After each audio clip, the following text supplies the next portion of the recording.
Hey everybody, what is going on? Lee Sanders here. Here we are. We're talking about WOW Women of Wrestling. It's the final loss episode number 32. Welcome one, welcome all. Lee Sanders here of the RCWR Show, covering all things wrestling, entertainment, and beyond since 2011. And for you faithful WOW Women of Wrestling fans, you know how dear and near to the heart it is for me talking about the Women of Wrestling promotion. And man, I'm so sad that we're here. And I just got to say, before I go forward, it's been a blast covering these lost episodes of Women of Wrestling. What a great treat. Sincerely, what a great treat. These episodes, when I just put a nice, pretty little ribbon around it, what a great season. I really, really wish that this season would have been able to air on Access TV, this season of lost episodes. I really wish it would have been able to air on Access TV or just a TV deal, period. I wish it could have been on television, but I believe everything happens for a reason, and considering how everything has laid out for Women of Wrestling, for Jeannie Buss, David McLean and crew, I think things worked out for the better. So I'm looking forward to seeing what's going to be happening with this upcoming season going down this fall. So, hey, my math is sucks sometimes. And apparently, when I was promoting this episode that we're doing right now, I had said to our listeners from the Wednesday show that we were going to be talking about episode 31. Well, little did I know, because I thought the cutoff was episode 31. And we actually did do a WOW recap for episode 31. So I totally sucked with my math this week. I said, yeah, we're going to talk about episode 31. No, we're supposed to be talking about episode 32 for you guys. And man, did this episode go out as far as closure, wrapping up a few key feuds. When it's all said and done, we got a nice, pretty little ribbon on some ongoing feuds, but it ended with some controversy as well. As the meat and potatoes of this episode was Tessa Blanchard taking on the Beast for the WOW Women of World Championship. Oh my God. Oh my God. Oh my God. Oh my God. What a great main event match that was. We're going to get into that in just a hot little bit. We had some serious controversy that came down in that WOW Championship match, by the way. But kicking things off on this final loss episode, we got to see two debuts of two new WOW superheroes, or are they super villains? Maybe time will tell. Your guess is as good as mine, but we had saw these two, and I apologize for those of you that's going to be checking out the audio version of this episode. Shout out to you all as always, however you may be checking out this episode. But the woman, the thick woman, I love my women nice and thick, by the way. The thick woman that you see there that looks pretty demented and all that, she is called Chainsaw. And the other one that looks like a little Red Riding Hood, at least that's the first thing that came into my mind. And then afterwards, maybe a little bit of Scarlet Witch, but really Little Red Riding Hood. She is known as Angelica Dante. So Angelica Dante, from what it appeared on this episode, she pretty much is the manager, the valet, if you will, for Chainsaw, as Chainsaw was in action against Steffi Slays. And I'm digging this pairing of Angelica and Chainsaw, because for me, you know, it's got this touch of a little bit of Little Red Riding Hood and the Big Bad Wolf, but then also I can't help but think about the monster Abyss. So it's got a little bit of Abyss that's in there as well, because the way Chainsaw comes out, she's actually in a straight jacket and it's all fastened up. And once Chainsaw gets into the ring, Angelica then unleashes her, okay? So I was definitely liking, the presentation of all of that. And you know me by now, if you've been checking out these wild recaps, I always make it be my business to do research for you guys and find out, okay, what's the background, who's who, what's going on here. And I can tell you, in regards to these two women, much like the one wild superhero cowgirl Casey Dakota that we talked about from a few episodes ago, and I mentioned to you guys her portfolio, it just screams stunt work. She's an actress, and that's why she was able to transition so well into doing the wrestling there for Women of Wrestling.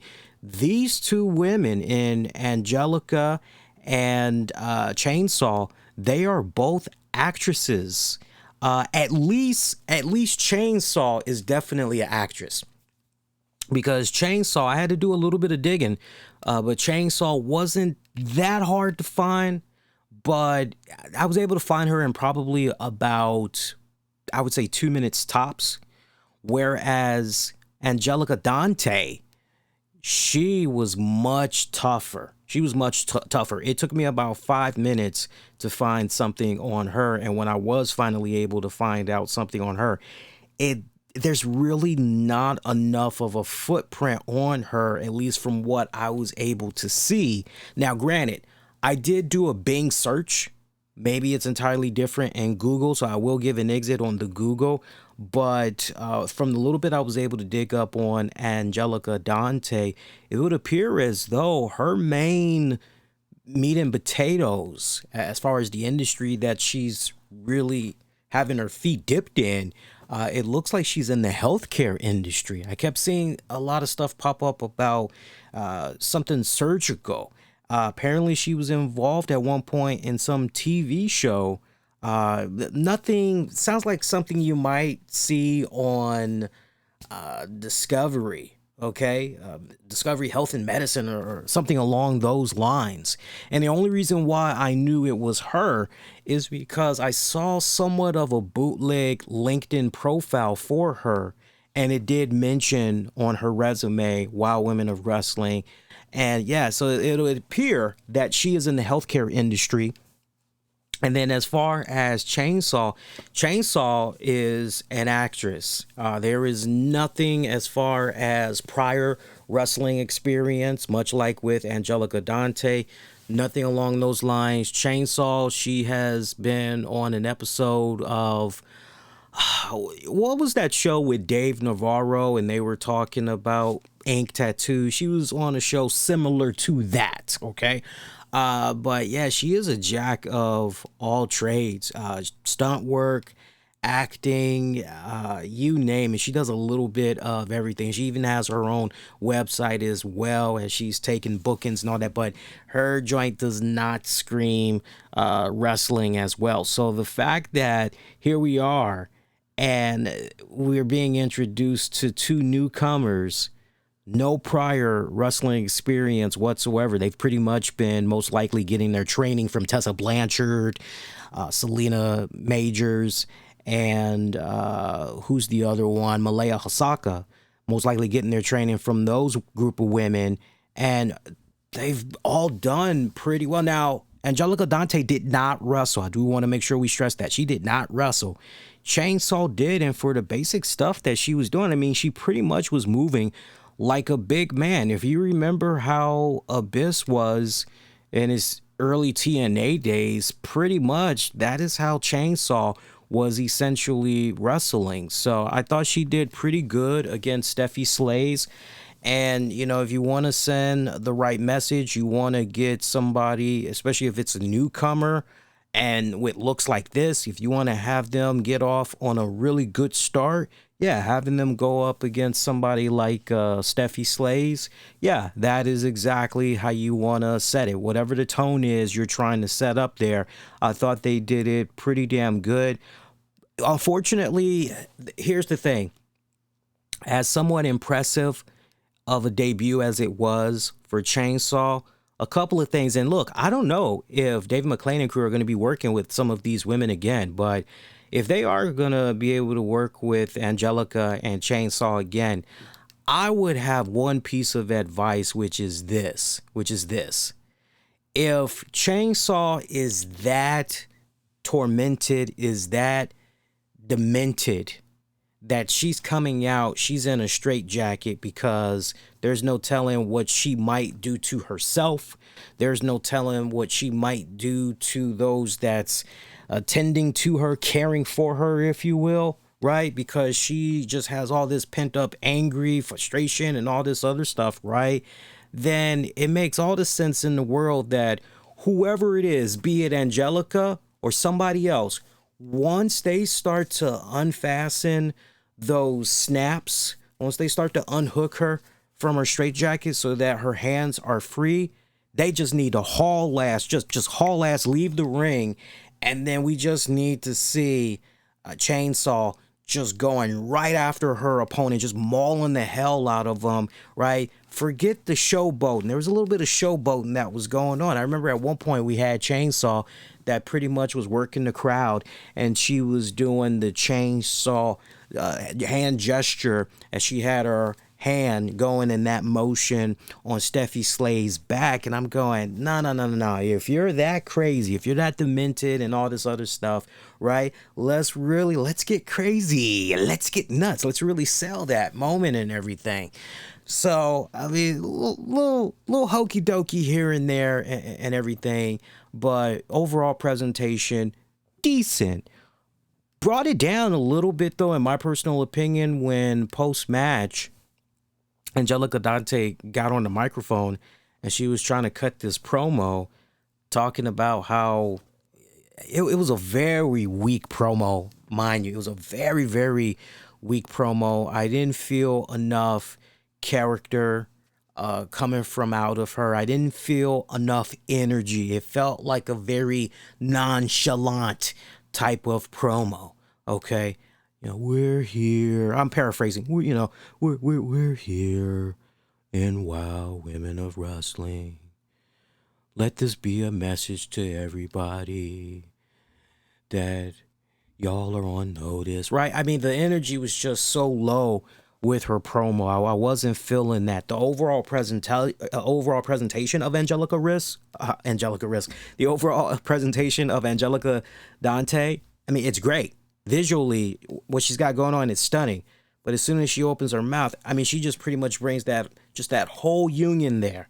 That whole Little Red Riding Hood and the Big Bad Wolf or whatever. She just brings that whole thing down big time. So less is better. Less is better. And, if they do bring these two back, especially Angelica particularly, hopefully she'll be pepped up a lot more with energy and everything. Meanwhile, Siren, Holiday, Princess Aussie were in action against the Psycho Sisters, Fury, Spike, and Mesmeriah. Razor still out of action as a result of what all had went down some weeks back when she pretty much got the fireball, if you will, to her face and all that. Pretty good 6-woman tag team match. I was happy to see that these women were all going at it once again. That because my concern was what's going to happen when we go to this final Lost episode. Are we going to see this come to a proper finale, or are we going to be left with a cliffhanger here in this? What are we doing right here? So it was really nice to see that all of these women were, the way this match was set up, this was pretty much just all balls out. I love this tag match. Everybody was doing something in this tag match, and my God, shout out to the camera crew, because the camera crew and whoever was in the truck just, okay, give me camera 1. Okay, let's go back to camera 4. Give me camera 7, right? I mean, you kept doing all these switching, and it wasn't on a Kevin Dunn type of level, okay? Every 5 seconds it wasn't anything of that type of magnitude, but there was definitely more camera cuts and angles because of this particular match than what we've seen on previous episodes of Women of Wrestling, but for very good reason, because you've built it up to this point where there is so much hatred, there's so much animosity between these respected stables, and I love the fact that the action was spilling all outside the ring, and these women were just going at it. Okay, this set of girls, they're doing something over here, and then you got Holiday and freaking Fury, they're doing their thing over here. I loved how they were doing all of that. It was hard to really keep up on the action. Final moments of this bout, however, Razor, she did make her return. She ended up spraying Voodoo Doll in the face, getting a little bit of retribution. I don't know if that was mace, pepper spray, I don't know what it was, but she sprayed Voodoo Doll really good in the face. This had pretty much set up Fury to take out Voodoo Doll with the Flight of Fury maneuver on her to get the victory for the team. Post-match, Razor getting on the mic, pretty much saying, yo, we don't trick people. No. We don't trick people into joining our stable. We don't hit them up with any of that voodoo crap. We don't do any of that. You know, if you want to join us, you join us because this is a sisterhood. And, you know, it goes beyond all of us here in this ring, as there's plenty of other people that are out there as well that are part of the sisterhood. So it's a legion, basically. And they pretty much ended with, who wants to get psycho? So the only thing that kind of, as far as a cliffhanger, only thing that kind of sucks about this is the fact that Princess Aussie, we unfortunately, at least in this episode, we did not see her break away from whatever this spell, whatever this hold is, this magical hold that Siren and Holiday have on Princess Aussie. So, you know, it kind of sucks what happened right there, but, you know, it is what it is. Meanwhile, Faith the Lioness, you all know her better as Nikita Lyons. She teamed up with Reina Reyes to take on Chrissy Vane and Amber O'Neal. Now, you guys know with a passion, one of my main concerns, since we've been talking about these episodes, okay, how is this going to end? Once we got to that point where Amber O'Neal had betrayed Faith the Lioness, I couldn't help but ask you guys and put the question out there, is this part of a master plan where ultimately it's all gonna blow up in Chrissy Vane and Lana Starr's face, and they are gonna have the ultimate laugh on Lana Starr?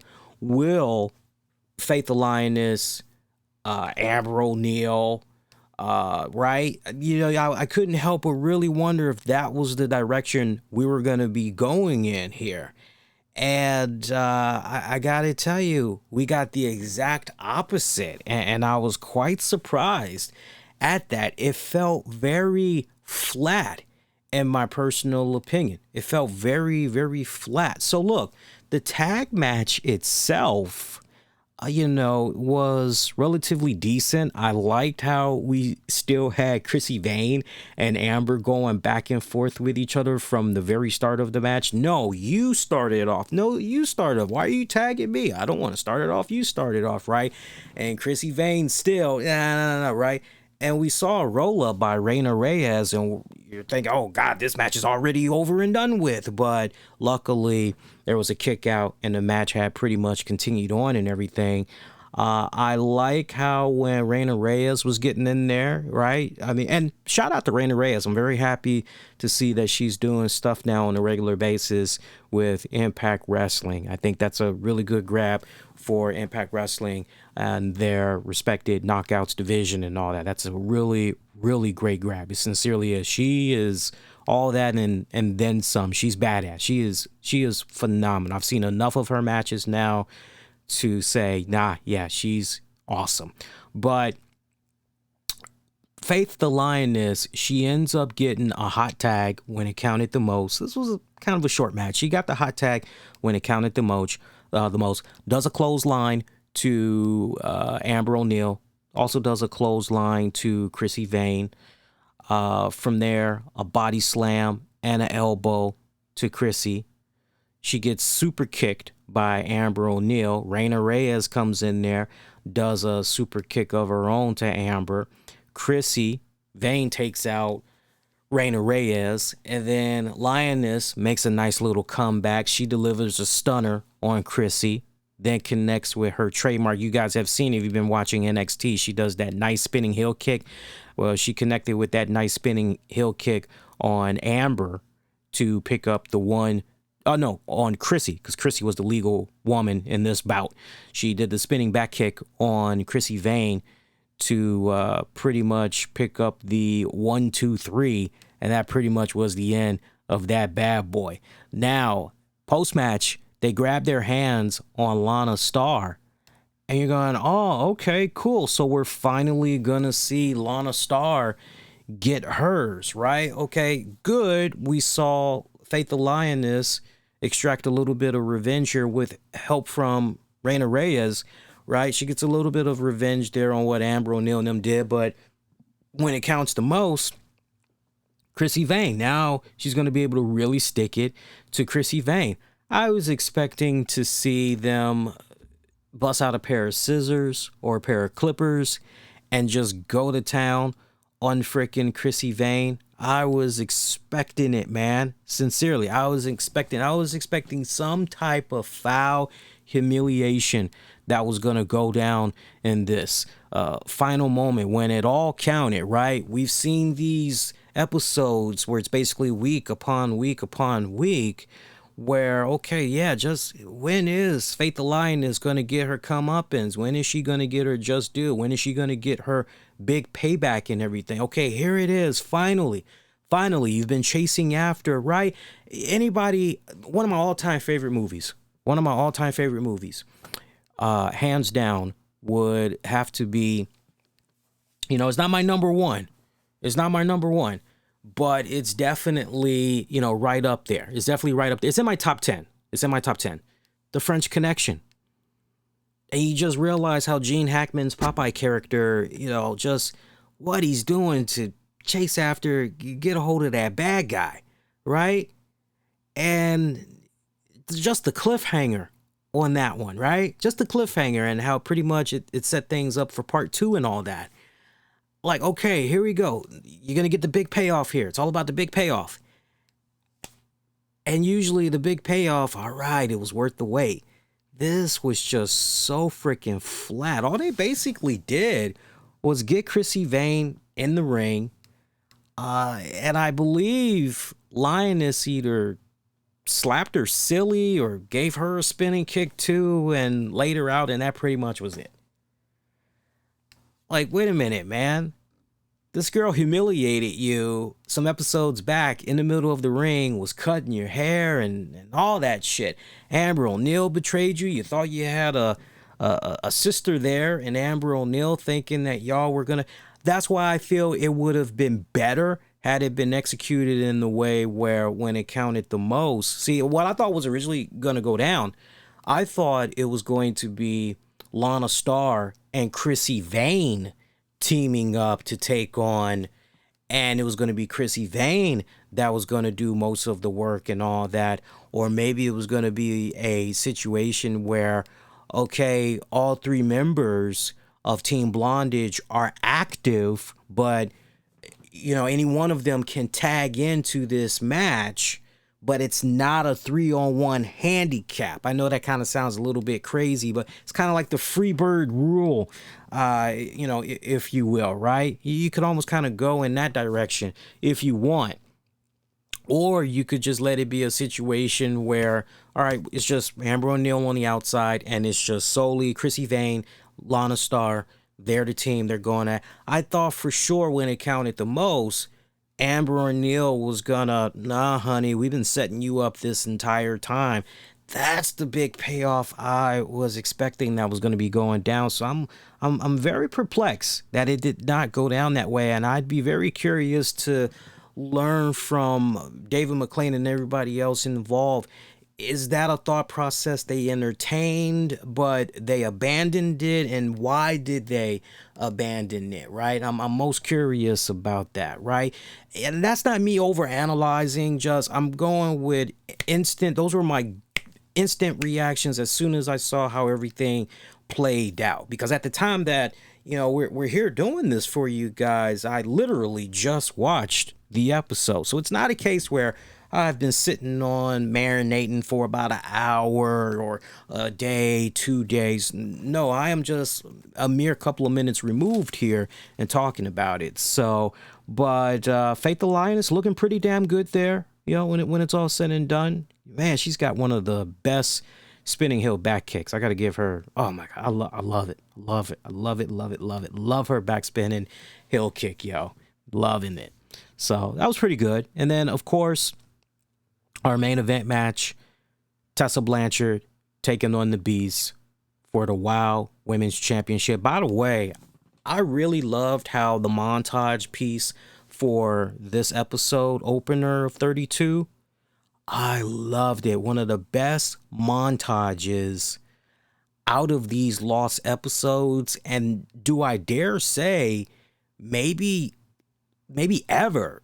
I'm even thinking about the Access TV run from the previous season. I really, really had enjoyed this montage that they did for Tessa and the Beast. And then when they pretty much circle back and essentially, okay, here's part 2 of the montage. Here's part 2 of the story here. And Beast, Tessa Blanchard. Yeah, but the opener really, really, I mean, man, I'm looking at companies such as AEW, WWE, New Japan Within Reason, MLW. I'm looking at these guys and I'm just going, y'all could learn a thing or two from a production value standpoint, and also as far as stringing together a really good story, making that fan feel really invested, and why they definitely need to be sticking around for your TV shows and all that.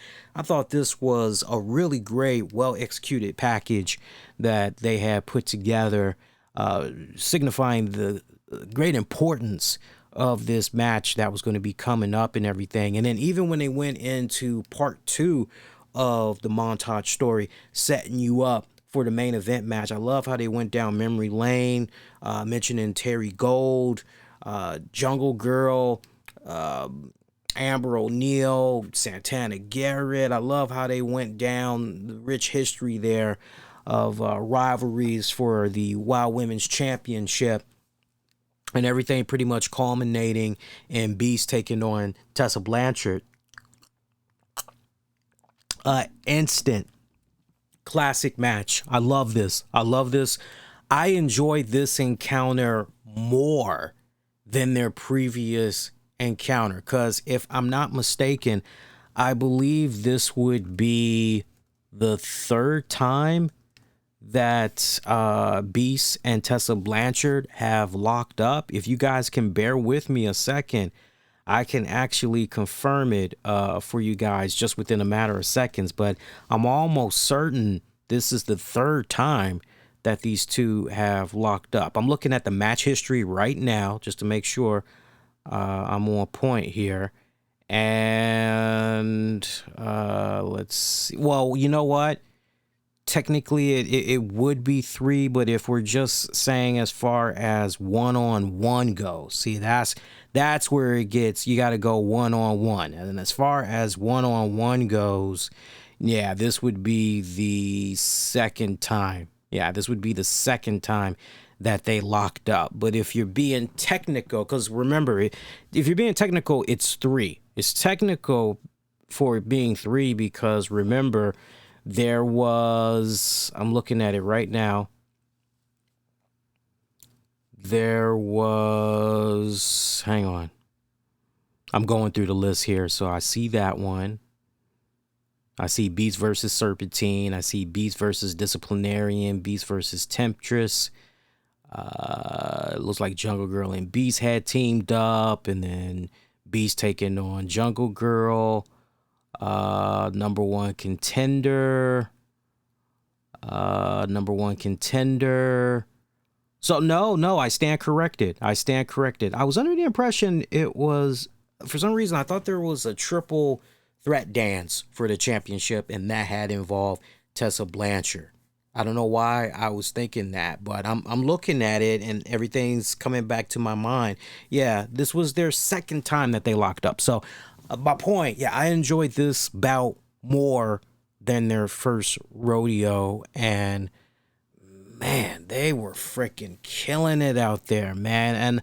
And Beast, she just continues to be somebody that look, I don't know how serious, where her head is at as far as wrestling full time and all that, but she's got a phenomenal look, a great presence. And anytime you got Dwayne "The Rock" Johnson endorsing you, that goes a long, long way. Look, I'm happy that she's continuing to do her thing in Wild Women of Wrestling, but I would love to see her do stuff on a much grander scale, whether that be with NWA. I'm kind of looking at AEW just a little bit, but I'm a little leery-eyed there, right? I'm a little leery-eyed there with AEW right now. But yeah, I am just Impact Wrestling even. I would trust her with Impact Wrestling. I believe Impact Wrestling would do her some serious good. Some serious good they would do her. But yeah, I thought this go around, everything just seemed to flow better with Jungle Girl. The chemistry even better with Tessa Blanchard this go round. And I mean, they really gave this match a decent amount of time. I mean, my God, it felt like this match maybe had went about 20 minutes, and I'm taking away the commercials. It felt as though this went on for at least about a good 20 minutes. And I love the fact that they really let this match, much like the tag match with the Psycho Sisters, Holiday Aussie and Voodoo, they let it breathe, because you had the referee at one point in this main event match. He's seeing all the carnage spill out to the outside, and you would think, okay, ref is maybe going to count these girls down, and it is what it is. But no, he didn't. He just pretty much let these girls do their thing, and they went outside a couple of times. But it was, I believe, the second go round that they were outside, or maybe the third time that they had went outside. That's when the shenanigans had really got into play here, because we saw Tessa Blanchard.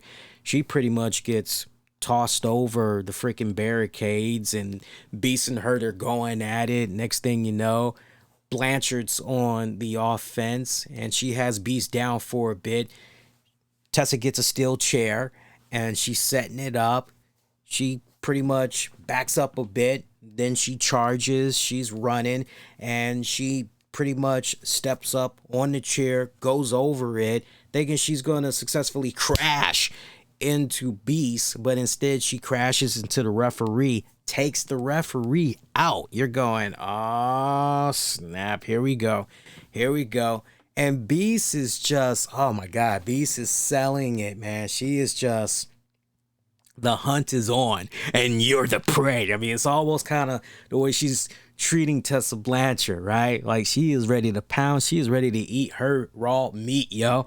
And Tessa, I just love how she was selling the fear of God and the way she was backing away from the Beast, just retreating. And then, we see her go to her little trademark little short in-ring jacket. You're going, okay, what's that going to do exactly?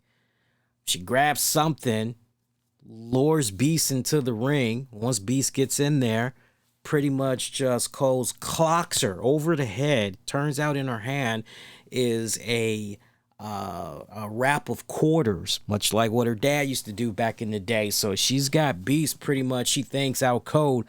Grabs the referee, tosses him back in there, goes for the cover, and Beast kicks out. Match continues. Another ref comes and pretty much picks up from the other ref, because the other ref is still kind of out of it and everything. Beast comes back on the offense, kicks Tessa Blanchard in the midsection, picks her up, pretty much looking for that Beast bomb. Tessa Blanchard is just fighting vigorously out of that freaking position because she knows, get that beast bomb, it is over and done with. So she manages to get out of it. They're going at it for a little bit more. Nice, good series of counters that was going down there. Beast ultimately getting the upper hand. Picks up Tessa Blanchard, is trying to go for the beast bomb yet again. And we see Tessa Blanchard grab something. I'm not sure if it was in, I want to say maybe it was in the back of her trunks, not necessarily the front of her trunks, but she grabbed something from her trunk section. I couldn't tell you because it happened so fast, but you could tell she was grabbing and she was holding on to something. I couldn't tell you if it was from the front area or from the back, but she grabbed something and she pretty much just goes to the dome of Beast multiple times. Beast ends up, and this is while Beast has her in that she's looking for that beast bomb position. Beast just freaking collapses to the canvas. Tessa Blanchard goes for the cover. 1, 2, 3. And that is all she wrote. We have a new WOW Women's Champion. Or do we? Because we see the replay. Steve Dickey, David McClain, clear as day. They're letting us know, yo, Tessa Blanchard cheated. She grabbed something there from her trunks there. It looks like we saw her take all these little shady shenanigans. And, it's obvious she cheated to win this. And so immediately, David McClain grabs a microphone, pretty much gestures for Tessa Blanchard to come on over and pretty much blasts her. Says, Tessa Blanchard, we saw you cheat to try to win there. What do you got to say for yourself? What do you got to say? What was that you used there to go to the head of Beast? And Tessa Blanchard says to David McClain, don't know what you're talking about, buddy. Nope. I'm the new champion. And David McClain says, Tessa Blanchard, this is not over. You are not the WOW Women's Champion. Tessa Blanchard, don't leave. You are not the WOW Women's Champion. So it ends on a cliffhanger. This match was for the WOW Women's Championship, but we have David McClain profusely saying to us as this episode comes to an end that Tessa Blanchard is not the champion. Based off what he saw, Tessa Blanchard is not the champion. So I'm very curious to see how this is going to play out with what they're getting ready to film next month in May. Because if you guys have been paying attention to the press media rounds that Jeannie Buss, McClain, Tessa, Beast were putting out there, who's the current champion? It's Beast. Current champion is Beast. So how are we going to put a pretty little ribbon on this? Are we going to pick up in a way where, David McClain says, look, I'm sorry, I cannot let that match go down the way that it went down, even though the referees had missed it. I'm a executive here, and we had instant replay. We were able to see what we were able to see, and no, it's not going to go down like that. Not for that prestigious championship. It's not going to go down like that. So is David McClain at his discretion? Is he going to, no, it's not going down. We're not recognizing it. And that's how Beast was able to retain the championship? Or, right, this is where it gets a little interesting here. But yeah, if you guys are not aware, just type in on a YouTube search, just type in Women of Wrestling Beast, and you should be able to see her, because I know there's one clip that's floating around where it's her, Tessa. I think they're being interviewed by Entertainment Tonight. I believe they're being interviewed by Entertainment Tonight. Give me a second here, and I can tell you. Give me a second here, and I can tell you, because I'm literally looking at it. Yeah. You got to scroll down a little bit. Type in Jeannie Buss on relaunching of WOW Women of Wrestling exclusive. It's with Entertainment Tonight. And the thumbnail, clear as day. You got Jeannie Buss, who's in the middle.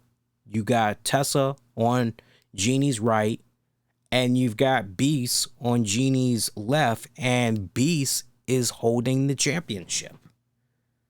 So, I mean, it creates a very, very interesting situation going into these tapings. And I cannot wait to find out, how they pretty much had rectified this, right? Because honestly, I'll be straight up with you. I felt that the episode, these episodes that they did, these lost episodes, I honestly feel that go ahead with this foundation that you lay down, go ahead and connect your story arcs to what you're getting ready to film next month. Go ahead and, right, you don't need to just start from scratch go ahead. I say go ahead, continue on with your continuity and storytelling for the universe that you've already developed. And you know what? Whoever is available this go round is available. Whoever is not available, well, you know what? It's all good. It's all good when it's said and done. But where it counted the most, they put a nice, pretty bookend on the major story arcs that honestly we've seen just continue to develop really when it was still on Access TV. We pretty much seen everything come to a head, so to speak.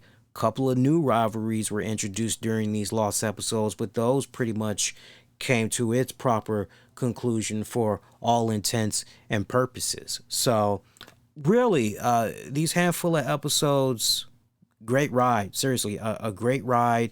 Had a lot of fun covering these. When I go back, because I mean, when it's all said and done, I'm looking at our playlist here. Give me a second here. I'm looking at the playlist here for these WOW Lost episodes. And hang on here. What is it, like maybe 16 episodes we're talking about? 13 to 16 episodes we're talking about? Let's see here. Let me just pause this real quick. See, so we got 1, 2, 3, 4, 5, 6, 7. I'm seeing 7 so far.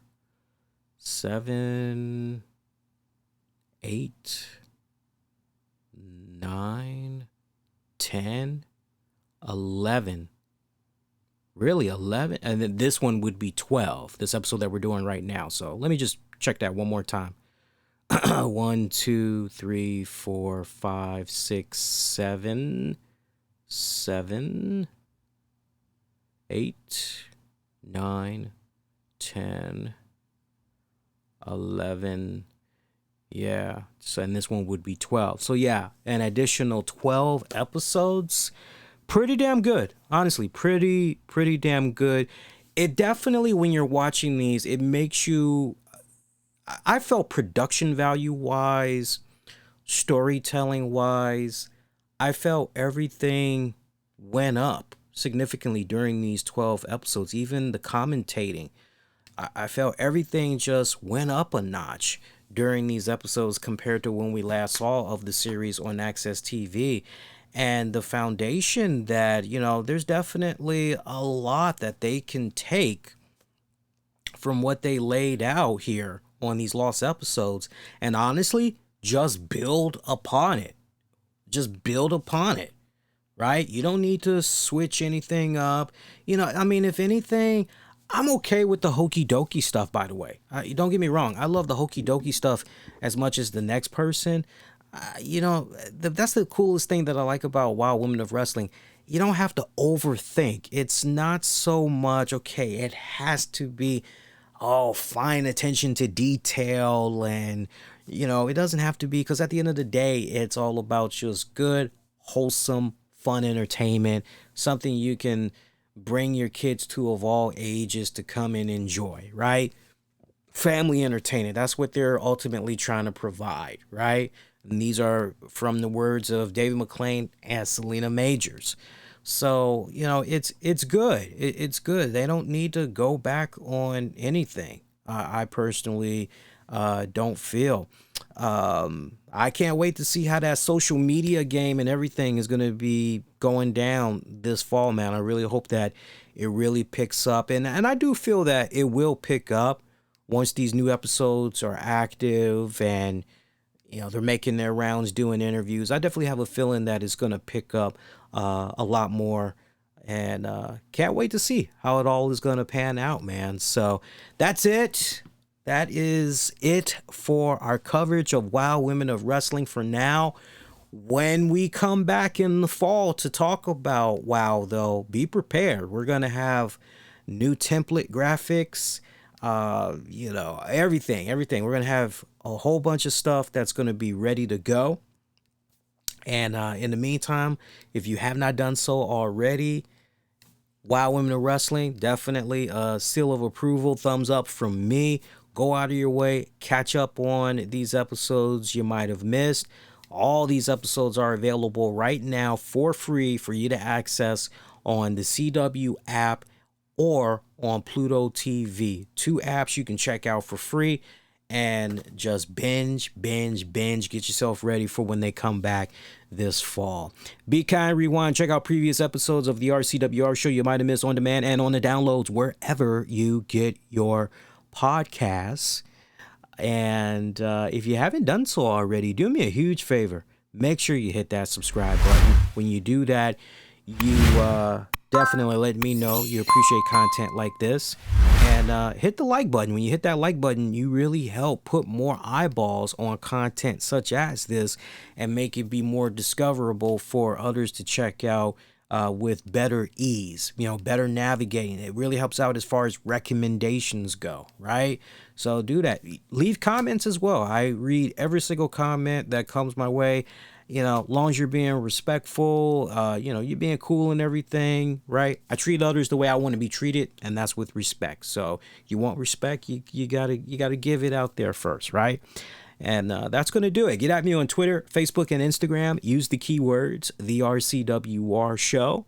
And although our coverage of WOW may be over for now, don't forget, we're going to be back with you guys next week. Whole new lineup of shows. Monday night, remember we're here after WWE RAW goes off the air. We're also going to be back on the regular covering NWA Powerrr, effective as of next week. Don't forget, we're here talking about Dynamite, NXT, latest in wrestling headlines and beyond. We do a little bit of everything. So, yeah. Until next go round, wishing all of y'all to be safe and most importantly, be kind to one another. Be well, my friends. Take care.